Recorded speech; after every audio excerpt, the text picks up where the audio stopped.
বর্ষাকালে পাটুলে না গেলে মনে হয় যেন বর্ষাটাই অসম্পূর্ণ।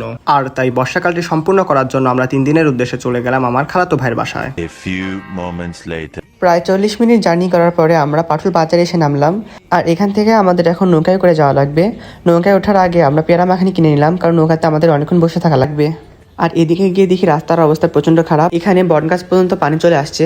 ইউজুয়ালি আমরা বাইক নিয়ে আসি পাটুলে, পানির কারণে এবার আমরা বাইক নিয়ে আসতে পারিনি। তো আপনারা দেখতেই পাচ্ছেন রাস্তার অবস্থা প্রচণ্ড খারাপ, আর এগুলো পেরিয়েই আমাদের নৌকাতে ওঠা লাগবে।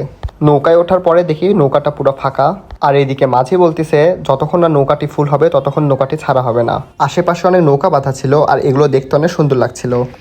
আমাদের নৌকা ছাড়তে এখন লেট হবে। কখন আমরা নৌকায় উঠে গেছি, গাইস। বলতে পারতেছি না কখন যাবে। নৌকা ফাঁকা।